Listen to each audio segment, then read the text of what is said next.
so I don't really have any formal introduction planned because I don't know how to do these either. You in 2.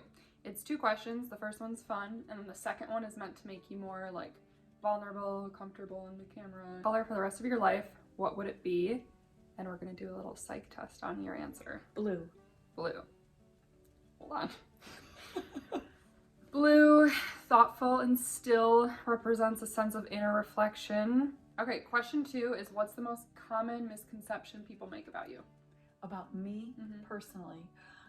I have no. Besides the fact that people always think you're my sister instead of my mom. Maybe because I take a while to warm up to people. Like I'm super friendly and I'll be like, hi, how, blah, blah, blah. But to get close takes a super long time. People might think, Offish? yeah, maybe. Okay. Maybe some people do. And also because I think I get a quick sense on people and a quick read. Yeah. And if there's people, yeah, and if there's people that I feel like this isn't going to be good energy for me, yeah, I start blocking it. So that's all I can think. It'd probably be people think I'm like guarded and not as friendly. Now we're gonna run through like you. So Okay. Who are you to me? What do you do from the day to day? You're a Pilates instructor, so a little bit on that. Yep. And maybe like a rundown of the platforms that you're on. Okay, so I'm your mom. Yeah, sister or mom, whichever. Yes. Mom. And so of course my most important role, well, I'm very religious, so that's very important to me, but my family is the most important thing. Day to day, I'm definitely, I read a devotional every morning. But we're pretty clockwork in this house. We kind of get up and go to bed around the same time, but we're very, it's just the way we hold our balance. Yeah. I work out most days of the week. We can get into that more. And day to day, I mean, it's gonna be, you know, get up, have some coffee. Yeah. Always have to pet my dog in the morning because I'm a golden lover. I'm a dog lover. I've had a dog ever since I was 9 years old. And then kind of get going with the day because I work in insurance and I'm a market research data analyst. So I do that by day. Bops and queries. Yes, and all sorts of goofy. I love to read, so I read. I usually have, I never used to, but I just started having several books going at once. Okay. One is fiction, one is usually self-help motivation, and I usually have, I'm reading the Bible, and then I usually have like another spiritual book on the side. That seems so hard. Like, I don't think my brain could. But it's different how I do it. So like, I've tried to read the Bible before, it never worked. I can't read it cover to cover. Yeah. So then the church we're at now, they were reading Acts, so I read Acts. Then I ran on to Proverbs. Okay. Because that's how everyone said so I only read a verse a day, so I will not be done in a year. We drink. We have cocktail Thursday, Friday, and sometimes Saturday. You haven't talked about Pilates yet. Yeah, okay, so. How did you get into Pilates? I know it started a long time ago. Yes, so I will be archaic sounding to anybody listening to this. I wanted to get certified as an instructor in 1995. Okay, so Nick was born that year. But I couldn't afford it because they were only, at least where I looked, because we didn't have internet then. Yeah. Where I found there was only certifications in like California and New York, which do make sense because when Joe Pilates, when it came over to America, it was New York, started with the dancers. California is obviously going to be a big hub because of celebrities. Do you know what year he came? Yeah, it was after 40s because he was a prisoner in the war over there, Isle of Man. So anyway, yes, so I wanted to get certified then. And how did I even stumble on Pilates at that time? I probably read something in a magazine, and then I got the Mary Windsor. Most people won't know her. She just recently passed away.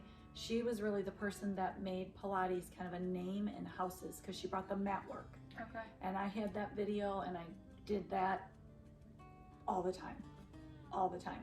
And then it was kind of one of those things where it kept, and now bringing my religious side in, I know it was God putting something on my heart, but I didn't think of it that way then because that was not how I thought then. Yeah. It would keep poking its head and I was like, no. And then I got my first reformer in 2000,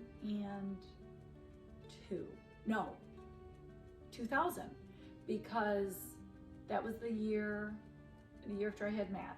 Okay. And Dad got it for me for Christmas. got me 23 years ago. Aero Pilates machine, which he wants me, he's always like, we got to get rid of this one. And I'm like, nope, I will never. Nope, it's in the other, it's in the other room. I was going to say, yeah, these are 2. So I technically have 4, but the one, it's just I'll never get rid of it. And these you've like earned your way into as you've added students. Yeah. Yes. Okay. I think it was, we were getting ready for Matt to graduate, and Matt was going, he was a senior or a junior at state. I can't remember what. And we were driving to Grandma's house, Dad's mom. And I was thinking, all right, Dad will talk me off the ledge, because here I am again. I want to be a Pilates instructor. And I'm like, no. So I'm thinking he'll talk me off the ledge. So I mentioned it to him, and he's like, I think it's a great idea. And I was like, damn it. You were supposed to tell me not to do it.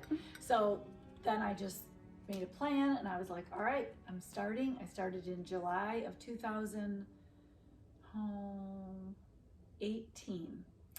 And I said 2 years, I want to have my certification. Then I had already found that I wanted to do it through Balanced Body, because you had to have over 300 hours to be certified. Yeah, that's a lot. I remember you being out in Grand Rapids all the time. Yep, and I went, which was good. It was before COVID, so I was able to go in person. And then in 2020, I kept kind of waiting. Annmarie and I kept waiting, my instructor, for like, maybe it's gonna pass, and it didn't. Yeah. So I went to my test, and I went in by myself because she couldn't even found, so she was the person I had to teach. Yeah. So I had to teach my instructor, and then you have continuing education through Pilates, and that's what I like. So I took a class 6 months after, just again, I wanted to do another movement principles. So I'm going to be taking another class this spring, but I want to go to Grand Rapids because I'd like to go in person. Okay. I feel like most, at least from what I've seen online, and this might just be my age demographic, but like the Pilates instructors I see, that level of education, I don't know if there's like a general requirement or if you just went above and beyond, but I feel like that is, the amount of education that you have is a huge differentiator for you. Really? Yeah, just from what I've seen, I don't feel like it's as strict. Maybe there's different styles. There is. I like how you, I don't know if you still like brand yourself like this, but you've always talked to me and like you say move, like the word movement. You use that more than you use the word workout or fitness or sweat. It's like I specialize in movement, and I feel like that is such, it's always resonated with me because I feel like that's a much healthier way of approaching exercise than like, I need to hit this crazy workout with like 30 minutes of just straight burpees, which I am guilty of, but like just focusing instead on movement and moving your body. I still do. It's all movement based, and really a lot of like what Joe Pilates did was you were going from one movement to the next, to the next, to the next, and he was in a little tiny studio in New York, one person at a time, so I'm sure they were sweating their butt off. Now when the girls come over here, we're in the basement, it's chillier, they get heated up, and I can do things to make them sweat, but that's not my goal. My goal is to hit every angle of their body. So that is one of the questions, is there's a lot of skeptics when it comes to Pilates, and I'm going out of order. I know you did some pre-work on it, but and people have a hard time. I have friends who have a hard time accepting Pilates and doing it because they're like, I'm not sweating, I don't feel like I got a workout in, and I'm like, just wait for tomorrow, you're not gonna be able to move. If you did it right. Right, and I don't know if, I think there's some people that are like, I'm not even sore, like I barely moved, or like I didn't really like, I don't know. So what would you say to the people who... And that's hard because I think my first thought would be, and I know Pilates is not cheap. I know it's expensive and some people can't afford it. But I would say try to get with a certified instructor at least for like a couple dozen classes. Start with a dozen, 8 to 16 classes, whatever, and learn the foundation and the fundamentals because it is a different workout, and I don't mean this as a diss. Sometimes the learning that you don't have to sweat, it's a thing of seeing results or listening to your body. The thing with Pilates, you've got to hit all that. You've got to think your hips. You don't just hit the external rotators, you hit the internal rotators. I have the girls do shoulder stuff. So for the skeptics, I would say try to get to an instructor who's certified, where you can learn the foundations of the movement, because once you really learn the technical piece of it, then you can go grab the workouts off of Instagram, YouTube, write your own stuff, put it together. But as for the not sweating, don't forget too, Pilates is going to build more muscle on your body. When you have more muscle, you have a higher metabolism when you're resting. So you continue to burn higher throughout the day, and you're defining and toning and tightening everything. You will change your body after so much time. I will guarantee that. And that's one of the questions. Like, will Pilates define my body? And I feel like everything that you're saying with like all of these like dorsal and I don't know, posterior, I don't know all the words, but like we in my age, and I would even say like people in their 30s, maybe 40s, get very very tunnel vision on one part of their body, whether it's like underneath their arms, abdomen area, legs are really big, glutes, and so I feel like they can get short-term fast results with exercises such as weightlifting, but those don't yield long-term because they don't have the proper foundation, like you were saying. And weightlifting's great too because you're building bone and bone density. You do that with some Pilates moves. I would say more on the reformer because you don't have as much resistance on the mat. And I'll give you some differences in where the mat is harder and where the reformer is harder. So people do ask me that a lot. And a lot of people feel like, oh, it's mat work, it's not that hard. So you can get a mat class cheaper, and that's a good thing. But be careful, some gyms will say Pilates, and they're not a certified Pilates instructor. Some might be, but some aren't. So look, but a lot of people will say, oh, well, what's harder, the reformer or the mat? It's like what came first, the chicken or the egg? So technically, Joe Pilates created the classical 34 mat exercises. He created the reformer to assist people to be able to do those. Okay, so it's almost like a so the reformer can sometimes be an assistance to some of the classical. I felt that with some of the reformer things I've done. Yes, some of the classical mat exercises. Now, with some of these new contemporary exercises, and I'm not always creating them. I sometimes go and I see something someone did and I'm like, holy cow, I would have never thought of that. Then that actually is harder than something I could do on the mat because I have no resistance on the mat. Fair. And maybe I'm on the short box and I've got it loaded up and I've got the strap in my foot and I'm swinging my foot behind me with resistance. The mat, you can get a bunch of props. You can get those little balls, you buy them on Amazon for like $7. You can get the loops. And the different weight. You can do blocks. A whole box of toys over there. I have toys. And then you can do a roller and try a bridge on a roller. Okay. Bridging on a roller. Like a foam roller? Yeah. Okay. Because that will tell you, can I do it on the reformer? Because with the reformer, when you're doing a bridge, you're supposed to go harder is lighter springs. So if you start pushing away, you're not making your core work. You're pushing away. Or if you lift up, you're trying not to move the carriage. So you can use a roller to practice. And then if it gets too easy, do a roller with one leg. Do a roller with the ball behind the knee. So there are differences in the mat, but the full classical, I've always said, there's sometimes nothing harder than an exercise when it's just you and Mother Earth. It's hard sometimes because I'll say, oh, we've got to work your core. Well, the core is right under bigger your than people realize. It's not this. So even with the girls, sometimes they'll say, okay, now we're going to focus on the abdominal wall. And you got to think about the transverse abs. So Pilates works the transverse abs really well, which is like a corset in here across your organs. So when you're breathing, and you got to get the breathing right, you cinch all that in and you think about a corset. Joe Pilates always, one of his quotes or one of his sayings, and I truly believe this, is once the core is very toned and strong all the way around the cylinder, the back, the sides, your arms and limbs are free to move. So you will become a better runner, a better biker. That's the thing I think you could notice after one proper Pilates exercise is your posture.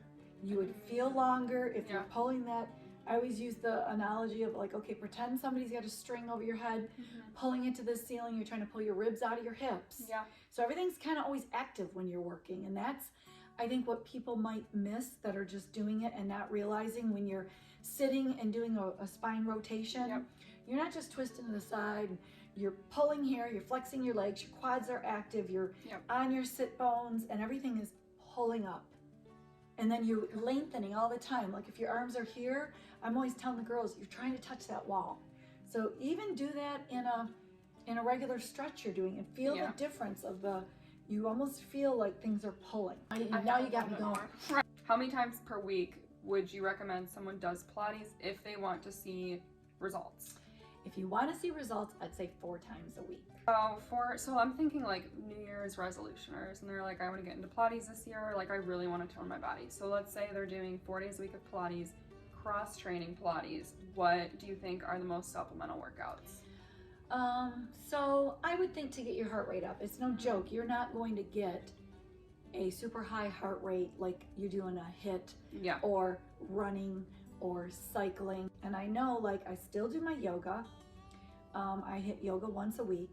I do weights so that I can get a heavier weight in. I think it's whatever you like that you will keep doing. Because I think consistency is key. And I feel like that can help create the habit of Pilates if you have your comfort workouts sprinkled in there. Yes. And I think too, I'm a big believer in doing something for 21 days and then it becomes a habit. No, I'm not saying go do Pilates 21 days in a row. Because I do think your body needs a break. Yes. And if something hurts, stop. Yeah, that's fair. Okay, last Pilates question, because we've pretty much answered them all as we've been going. Cool. What is the most, you're gonna hate this question. You've seen it, you already saw it. Oh yeah. The most effective Pilates movement, singular movement, in your opinion? There is not a single. I would say probably the best all around, most effective exercise might be the bridge. The bridge? Okay. Because you can do flat back, you can do single leg, you can make it harder. That's true. It's core, it's posterior, it's great for your lower back. You have lower back pain, do the bridge. But do the bridge right. Flat back up, don't ever push into your lumbar. Right. That's no good. But of all the Pilates things and fundamentals, the most important piece is the breathing. Nice.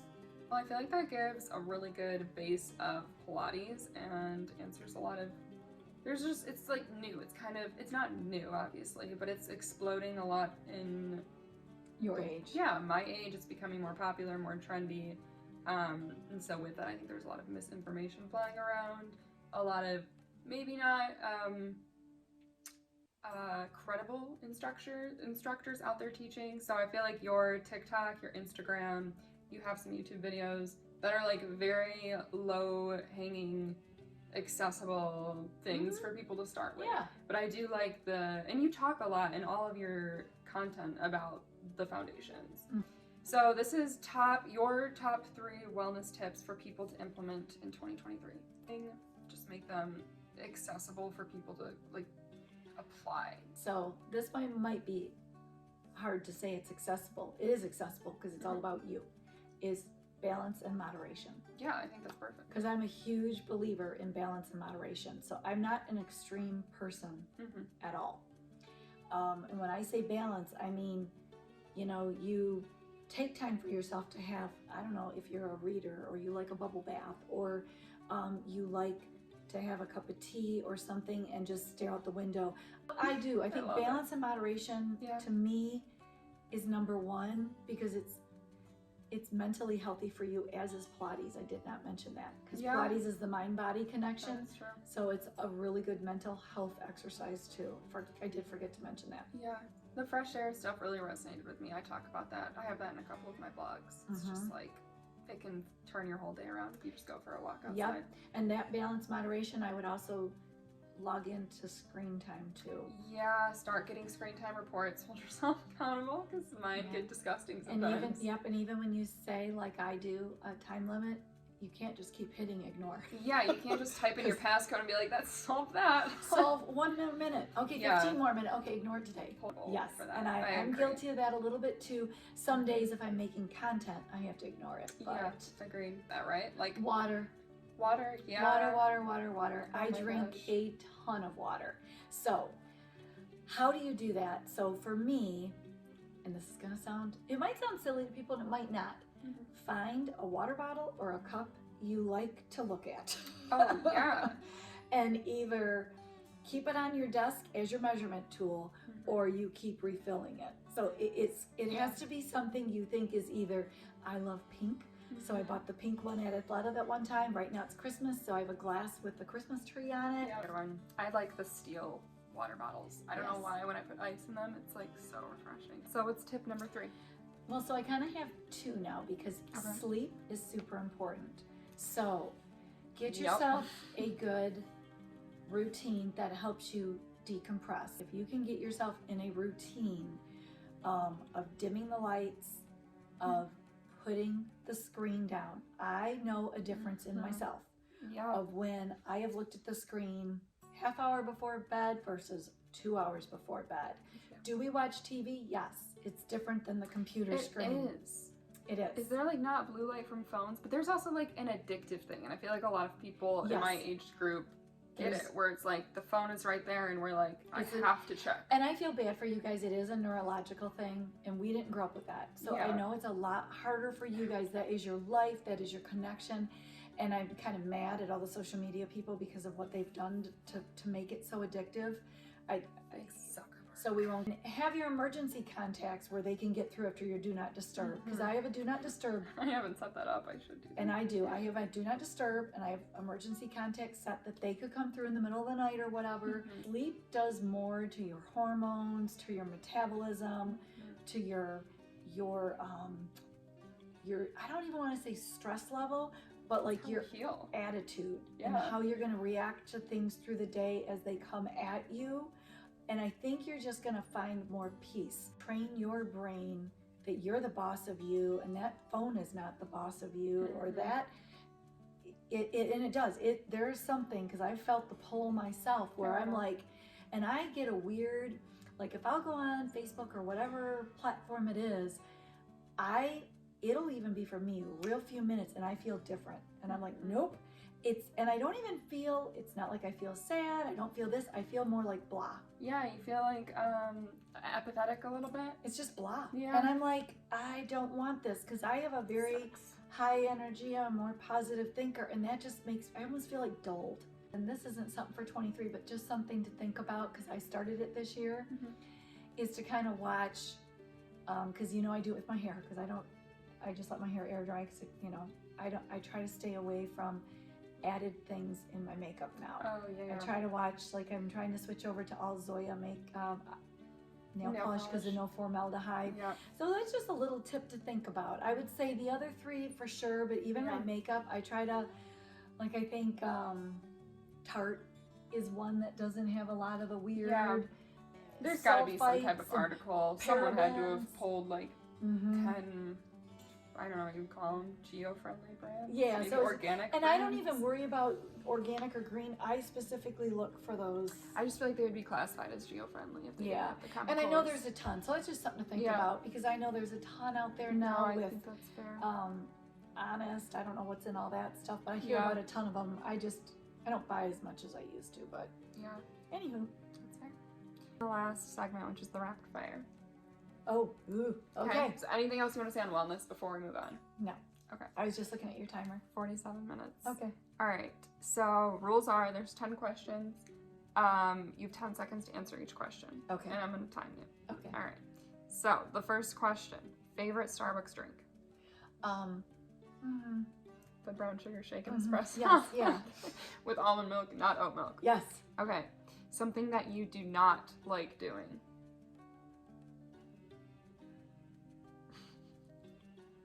Cleaning. What is your piece of comfort clothing? My those soft cotton wraps from Athleta. I have a couple of them. They're like those cocoon ones. Yeah. Wrap yourself up and be warm. Yep. When was the last time you lied? Well, it wasn't during this. You didn't even lie about Christmas gifts recently? I was just gonna say, I might have had to tell Dad a lie about, to send him off track of what I might have gotten him. What is your love language of the 5 established? What are the 5 again? Physical touch, quality time, acts of service, words of affirmation, gifts. It's not gifts. It's not physical. It's probably, it's not words. What were the other 2? Quality time and it's probably quality acts time. of service. It's probably quality time. Favorite alcoholic drink? Tito's and tonic with lime. Alright, this is the next one. When you're alone in the car, do you sing? No, I don't. No? You just sit there? I mean, I put music super loud. Yeah. But I'm not one to sing out loud. Okay. Yeah. I just wondered. I could picture you singing. I'm in a store and I'm singing. Alright, this next one. Oh, I'm such a bitch for putting this in. Oh, good lord. What is your least favorite thing about me? About you? She's like, oh. Oh, is that you live in Charleston? Okay, well. No, I'm teasing you. I know you're happy there. Let's see. Is that you get hangry? That's so fair. That's my least favorite thing about you. Okay. I mean, I get zony.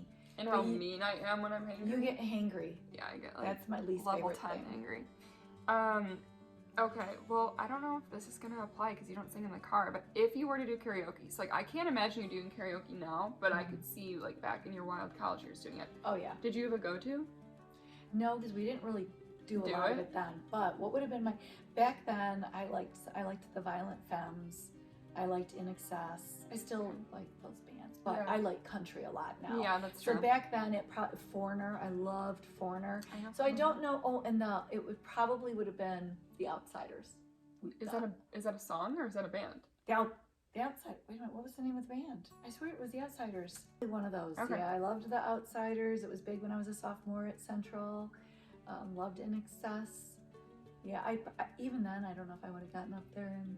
I could see you. Well, I mean, like I didn't know you then, but based on the stories, like. Yeah, I probably after we were somewhere drinks. this weekend and Laura's mom told me something and I was like, I did that. I go, well, I guess it sounds like me when I was 18. That's funny. Okay, last question. How old were you when you met Dad, and how old were you when you got married? I met Dad when I was 16. Yep. But we didn't start dating until I was 20. Yep. Okay. So then when I got married, I was 24. So 16, so 4-year increments. Yeah. That's why I know God always has a plan. It'll work out. You just gotta wait for His timing. It's not on your timing. It's on God's timing. 4-year increments is what He gave you. He said, with hold tight. Except not after that. Then it was start a business and move within a year. And have a bunch of kids. And then Nick, we planned that. We wanted kids close in age. We wanted you guys to be tight. Wanted to be young parents.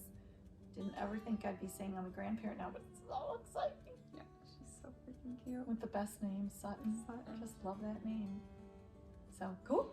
All right, well, did that's I all do I good? have. No, you did really good. I'm gonna link Instagram, TikTok, YouTube, and I think that's the 3, right? Mm-hmm. Okay, cool. Yeah, that's all I do. That's all I do. That's a wrap. Okay,